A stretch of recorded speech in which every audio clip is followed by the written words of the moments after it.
नमस्कार, बेस्ट ज्ञान चैनल पर आप सबका स्वागत है। रोज की तरह आज के इस वीडियो में हम देखेंगे मध्य प्रदेश और देश के अब तक के दिन भर की बड़ी खबरों का सारांश। वीडियो को पूरा देखिए ताकि पूरी जानकारी आपको मिल पाएगी। मोदी कैबिनेट में विभागों का बंटवारा हो गया है। शिवराज सिंह चौहान को दो पावरफुल मंत्रालय मिले हैं। सबसे पहले आपको विभागों की लिस्ट बता देते हैं। आपके ज्ञान के लिए, जानकारी के लिए भी महत्वपूर्ण है। साथ ही में यदि आप किसी प्रतियोगी परीक्षा की तैयारी कर रहे हो तो यहाँ से एक प्रश्न जरूर पूछा जाता है, इसलिए याद रखिएगा किस विभाग का मंत्री कौन है। भारत के राष्ट्रपति ने प्रधानमंत्री की सलाह पर केंद्रीय मंत्रिपरिषद के निम्नलिखित सदस्यों के बीच विभागों का आवंटन करने के निर्देश दिए हैं। प्रधानमंत्री नरेंद्र मोदी के पास प्रधानमंत्री कार्यालय के अलावा कार्मिक, लोक शिकायत और पेंशन मंत्रालय रहेगा। परमाणु ऊर्जा विभाग, अंतरिक्ष विभाग, सभी महत्वपूर्ण नीतिगत मुद्दे और अन्य सभी विभाग जो किसी अन्य मंत्री को आवंटित नहीं है, वे सभी प्रधानमंत्री नरेंद्र मोदी के अंडर में रहेंगे। हालांकि सभी मंत्री भी प्रधानमंत्री के अंडर में ही रहते हैं। श्री राजनाथ सिंह पहले की तरह ही रक्षा मंत्री बनेंगे। श्री अमित शाह को गृह मंत्री और सहकारिता मंत्री का विभाग दिया गया है। नितिन जयराम गडकरी पहले की तरह ही सड़क परिवहन मंत्री बने रहेंगे। जेपी नड्डा को स्वास्थ्य और परिवार कल्याण विभाग दिया गया है। साथ ही में रसायन और उर्वरक मंत्री भी होंगे जेपी नड्डा। शिवराज सिंह चौहान को ministry of agriculture and farmer welfare के अलावा मिनिस्ट्री ऑफ रूरल डेवलपमेंट दिया गया है, यानी कि कृषि विकास मंत्रालय के अलावा ग्रामीण विकास मंत्रालय भी शिवराज सिंह चौहान के पास रहेगा। यानी कि जो ग्रामीणों से संबंधित सारे मुद्दे हैं वह शिवराज सिंह चौहान ही देखने वाले हैं। पहले की तरह ही फाइनेंस मिनिस्टर यानी कि वित्त मंत्री निर्मला सीतारमण बनी रहेगी। साथ ही में इनके पास कारपोरेट अफेयर्स मंत्रालय भी रहेगा। डॉक्टर एस जयशंकर पहले की तरह विदेश मंत्री बने रहेंगे। मनोहर लाल को minister of housing and urban affairs बनाया गया है। साथ ही में ऊर्जा मंत्री भी श्री मनोहर लाल रहेंगे। एच डी कुमारस्वामी भारी उद्योग मंत्रालय देखेंगे। साथ ही में इस्पात मंत्री है एच डी कुमारस्वामी। भारत के कॉमर्स एंड इंडस्ट्री मिनिस्टर कौन है? उद्योग व्यापार मंत्री कौन है? पीयूष गोयल। वाणिज्य और उद्योग मंत्री कौन है? पीयूष गोयल। शिक्षा मंत्री है डॉक्टर धर्मेंद्र प्रधान। जीतन राम मांझी सूक्ष्म, लघु और मध्यम उद्यम मंत्री है। राजीव रंजन सिंह, इनका एक और नाम है ललन सिंह, इनको पंचायत मंत्री बनाया गया है। साथ ही में मछुआ कल्याण, एनिमल हस्बेंड्री और डेयरी भी ललन सिंह के पास रहेंगे। Sarbananda Sonowal ministry of ports, shipping and waterway देखेंगे। डॉक्टर वीरेंद्र कुमार को सामाजिक न्याय और अधिकारिता मंत्रालय दिया गया है। श्री के आर नायडू को सिविल एविएशन मिनिस्ट्री दी गई है, जो कि पहले ज्योतिरादित्य सिंधिया के पास थी। प्रहलाद जोशी बने हैं ministry of consumer affairs, food and public distribution, उपभोक्ता मामले मंत्री प्रहलाद जोशी रहेंगे। साथ ही में नई और रिन्यूएबल एनर्जी, नवीन और नवीनीकरणीय ऊर्जा मंत्री है प्रहलाद जोशी। जोल ओराम को ट्राइबल अफेयर्स का प्रभार दिया गया है, जनजाति कल्याण मंत्री होंगे जोल ओराम। गिरिराज सिंह टेक्सटाइल मिनिस्टर रहेंगे, कपड़ा मंत्री गिरिराज सिंह। अश्विनी वैष्णव पहले की तरह रेल मंत्री रहेंगे। साथ ही में इनको सूचना प्रसारण मंत्रालय भी दिया गया है और इलेक्ट्रॉनिक एंड इंफॉर्मेशन टेक्नोलॉजी भी अश्विनी वैष्णव ही संभालने वाले हैं। ज्योतिरादित्य सिंधिया जो कि नागरिक उड्डयन मंत्री पहले थे, अब इनको मिनिस्ट्री ऑफ कम्युनिकेशन दिया गया है, सूचना और प्रसारण मंत्रालय। इसके अलावा minister of development of north east region, जो उत्तर पूर्वी राज्यों के विकास की जिम्मेदारी है, वह भी ज्योतिरादित्य सिंधिया के पास रहेगी। श्री भूपेंद्र यादव पर्यावरण मंत्री, वन मंत्री और जलवायु मंत्री रहेंगे। गजेंद्र सिंह शेखावत संस्कृति मंत्री और टूरिज्म मिनिस्टर रहेंगे। अन्नपूर्णा देवी को महिला बाल विकास मंत्री बनाया गया है। किरण रिजिजू जो है संसदीय मामले देखेंगे, पार्लियामेंट्री अफेयर्स, वही अल्पसंख्यक मंत्रालय भी किरण रिजिजू देखेंगे। हरदीप सिंह पुरी को पेट्रोलियम मंत्री और प्राकृतिक गैस मंत्री बनाया गया है। Mansukh Mandaviya labour and employment मंत्री रहेंगे, श्रम और रोजगार मंत्री। इसके साथ ही यूथ अफेयर्स यानी कि युवा मामले भी यही देखेंगे, और खेल मंत्री भी रहेंगे मनसुख मांडविया। जी किशन रेड्डी को कोयला मंत्रालय दिया गया है और खनिज मंत्रालय दिया गया है। Chirag Paswan food processing industry संभालेंगे, खाद्य प्रसंस्करण उद्योग। और सी आर पाटिल को जल शक्ति विभाग दिया गया है। इसके अलावा जो राज्य मंत्री है उनकी बात करें, राव इंदरजीत सिंह के पास में स्वतंत्र प्रभार रहेगा सांख्यिकी और कार्यक्रम क्रियान्वयन मंत्रालय। प्लानिंग यानी कि योजना मंत्रालय, और मिनिस्ट्री ऑफ स्टेट रहेंगे ये कल्चर मिनिस्ट्री में यानी कि संस्कृति मंत्रालय में। Doctor Jitendra Singh science and technology के राज्य मंत्री रहेंगे, स्वतंत्र प्रभार है। इसके अलावा इनको एक और स्वतंत्र प्रभार है अर्थ साइंस का, पृथ्वी विज्ञान मंत्रालय का, मौसम विभाग यही देखेंगे।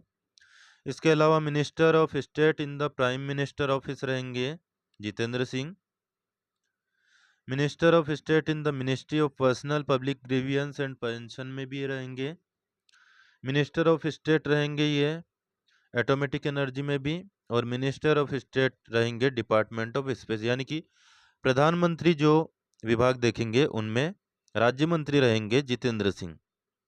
अर्जुन राम मेघवाल ये ministry of law and justice में नियम कानून और न्याय मंत्रालय में स्वतंत्र प्रभार दिया गया है। साथ ही में जो पार्लियामेंट्री अफेयर्स है इसमें भी अर्जुन राम मेघवाल संभालेंगे।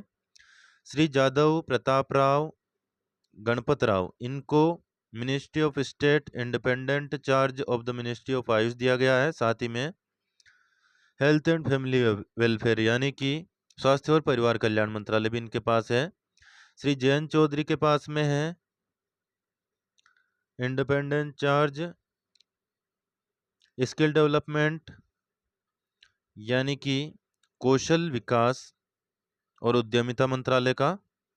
साथ ही में मिनिस्ट्री ऑफ स्टेट रहेंगे ये एजुकेशन मिनिस्ट्री में भी। इसके अलावा अन्य जो मंत्री हैं उनकी लिस्ट में धीरे धीरे स्क्रॉल कर रहा हूँ, आप स्क्रीनशॉट ले सकते हैं या फिर वीडियो को रोक करके पढ़ सकते हैं। ये बहुत सारे मंत्री हैं, इनके सभी के नाम लूँगा तो 20 मिनट से ज़्यादा का वीडियो हो पाएगा, ना तो आपके फ़ायदे में है और ना ही मेरे फ़ायदे में है ये चीज़। इसलिए आप यहाँ पर देख सकते हैं, मैं धीरे धीरे स्क्रॉल कर रहा हूँ। आप सभी मिनिस्ट्रीज की लिस्ट यहाँ पर पढ़ सकते हैं। PDF भी आपको लिंक में दे दूंगा, वहाँ से आप डाउनलोड कर पाएंगे। आगे बढ़ते हैं और कुछ प्रमुख खुशखबरियाँ आपको सुना देते हैं। प्रधानमंत्री किसान सम्मान निधि योजना ने किसानों को काफ़ी सहायता दी है। हाल ही में प्रधानमंत्री बनते ही पहली फाइल पर जो दस्तखत PM ने किए हैं वह PM किसान योजना की फाइल थी। इसके तहत 9 करोड़ 30 लाख किसानों को 20,000 करोड़ रुपए की आर्थिक सहायता दी जाएगी, 2-2 हज़ार रुपये की। वही तीसरी बार प्रधानमंत्री चुने जाने के बाद नरेंद्र मोदी ने जो 10 बड़ी घोषणा की है, लाइव वीडियो आपको नीचे वीडियो के नीचे लिंक दी गई है, वहाँ पर मिल जाएगा, वहाँ पर सुन सकते हैं। 3 करोड़ नए प्रधानमंत्री आवास बनने हैं, इस बारे में आपको जानकारी आगे देंगे। मध्य प्रदेश की अन्य बड़ी खबर की बात करें, मुख्यमंत्री डॉक्टर मोहन यादव द्वारा प्रशासनिक सेवा भारतीय वन सेवा राज्य सिविल सेवा अधिकारियों के संयुक्त आधारभूत प्रशिक्षण कार्यक्रम का शुभारंभ किया गया। यहाँ पर देख सकते हैं जो उन्होंने खास बातें कही है।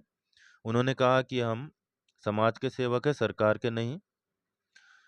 उनकी जनता के प्रति जवाबदारी है और शासकीय सेवा केवल नौकरी नहीं होती है, समाज के लिए सर्वश्रेष्ठ करने की जिम्मेदारी है। जो भी भूमिका मिली है पूर्ण आत्मविश्वास के साथ उसको पूरा करें, सुशासन के लिए कार्य करें। लोकहित में कार्य करना ही सुशासन है। निर्भीक निस्वार्थ रहते हुए कर्मयोगी की तरह काम करते रहें। देखिए 7वीं किस्त का हस्तांतरण की फाइल PM ने साइन कर दी है, जल्दी आपके खाते में भी यह राशि पहुंच जाएगी। जिन किसानों के खाते में पहुंच गई हो कमेंट करके बताइएगा। 3 करोड़ प्रधानमंत्री आवास योजना के तहत ग्रामीण और शहरी घरों का निर्माण होगा। भारत सरकार वर्ष 2015-16 से प्रधानमंत्री आवास योजना को लागू कर रही है। इसका उद्देश्य पात्र ग्रामीण और शहरी परिवारों को बुनियादी सुविधाओं से युक्त मकान बनाने में सहायता प्रदान करना है।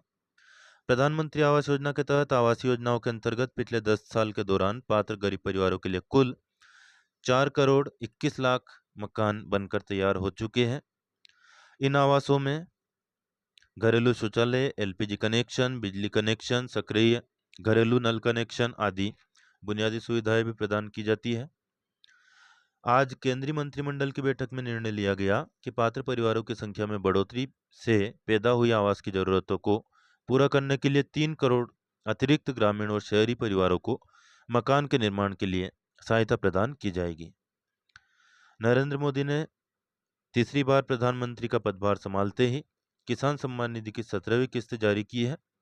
यह किस्त जैसा कि पहले बताया 9 करोड़ 30 लाख किसानों को लगभग 20,000 करोड़ रुपए का लाभ पहुंचाएगी। श्री मोदी ने कहा कि उनकी सरकार का पहला निर्णय किसानों के कल्याण के प्रति उनकी प्रतिबद्धता को दर्शाता है। प्रधानमंत्री ने कहा कि आने वाले दिनों में उनकी सरकार कृषि क्षेत्र और किसान कल्याण के लिए और प्रतिबद्धता से कार्य करेगी। मानसून की बात करें तो लगातार ये अच्छी तरह से आगे बढ़ रहा है। महाराष्ट्र के कुछ हिस्सों में, उत्तरी अरब सागर के कुछ और हिस्सों में दक्षिण पश्चिम मानसून आगे बढ़ गया है। इसकी सीमा दहानू, नासिक, छत्रपति संभाजीनगर, निजामाबाद, सुकमा, मलकानगिरी, विजयनगरम और इस्लामपुर से होकर गुजर रही है।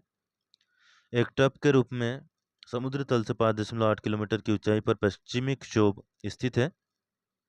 वही एक चक्रवाती घेरा पश्चिमोत्तर उत्तर प्रदेश के ऊपर 3.1 किलोमीटर की ऊंचाई तक सक्रिय है। इसको देखते हुए बैतूल, छिंदवाड़ा, सिवनी, मंडला, पांडुर्णा और डिंडोरी जिलों में कुछ स्थानों पर मध्यम वर्षा की चेतावनी जारी की गई है। साथ ही में वज्रपात के साथ ही झोंकेदार हवाएं 50 से 60 किलोमीटर की रफ्तार से इन जिलों में चल सकती हैं। बैतूल, छिंदवाड़ा, सिवनी, मंडला और पांडुर्णा जिलों में कहीं कहीं पर ओलावृष्टि का अलर्ट भी जारी किया गया है। उमरिया जिले में वज्रपात के साथ ही 40 से 50 किलोमीटर की रफ्तार से हवा और गर्म रात की चेतावनी जारी की गई है। सीधी और टीकमगढ़ जिलों में कहीं कहीं पर गर्म रात की चेतावनी जारी की गई है। झाबुआ और धार जिलों में हल्की वर्षा के साथ 50 से 60 किलोमीटर की रफ्तार से हवा चल सकती है। बिजली चमक या गिर सकती है। अन्य जिलों की स्थिति पिछले वीडियो में हमने बताई थी। नहीं देखी हो तो वीडियो को रोक करके स्क्रीनशॉट लेकर के यहाँ पर आसानी से पढ़ लीजिए। अगले 2 दिनों के मौसम के दृष्टिकोण की बात करें तो उत्तरी मध्य प्रदेश के जिलों में अधिकतम तापमान में 2 से 3 डिग्री तक और भी बढ़ोतरी की संभावना है। पिछले 24 घंटे के दौरान प्रदेश के बहुत सारे स्थानों पर बूंदाबांदी हुई। अब आपको बता देते हैं ताजा मंडी भाव। 10 जून को कृषि उपज मंडी समिति पचौर में सोयाबीन का अधिकतम भाव रहा 4,820 रुपये प्रति क्विंटल, गेहूं 2,655, चना काटा 6,755, मसूर 6,340, राई रायड़ा 5,385 और धनिया का अधिकतम भाव रहा 7,370 रुपये प्रति क्विंटल। जबकि औसत भाव की बात करें सोयाबीन 4,500, गेहूं 2,400, चना काटा 6,500, मसूर 5,950, राई रायड़ा 5,000 और धनिया 6,500 रुपये प्रति क्विंटल तक बिका। शाजापुर में एक्स्ट्रा सुपर प्याज 2,500 से 2,800 रुपये तक बिका। सुपर प्याज 2,500 रुपये तक। लहसुन एक्स्ट्रा सुपर 15,000, सुपर 13,000 और एवरेज मोटी 10,500 तक बिका। कुजनेर मंडी में गेहूं का अधिकतम भाव 2,501, सोयाबीन 4,425, मसूर 6,025, रायड़ा 5,320 और चना 6,355 रुपये रहा। यह थी आज की दिन भर की तमाम बड़ी खबरें। जानकारी उपयोगी लगी हो तो प्लीज लाइक जरूर कर दीजिए। अन्य दोस्तों को भी शेयर करें। कोई प्रश्न या सुझाव कमेंट करके पूछ या बता सकते हैं। डेली न्यूज, करंट अफेयर्स, सरकारी योजना और नौकरी की जानकारी के लिए बेस्ट ज्ञान चैनल को सब्सक्राइब करना बिल्कुल न भूलें। IBPS के RRB के फॉर्म भरे जा रहे हैं। IBPS.in ये वेबसाइट है। इस पर जाकर के विस्तृत जानकारी आप देख लीजिएगा। तीसरी बार PM बनने पर जो बड़ी घोषणाएं प्रधानमंत्री ने की है, वीडियो के नीचे लिंक दी गई है, वहां से आप देख सकते हैं। लाइक, शेयर और सब्सक्राइब करना बिल्कुल न भूलें। धन्यवाद। जय जवान।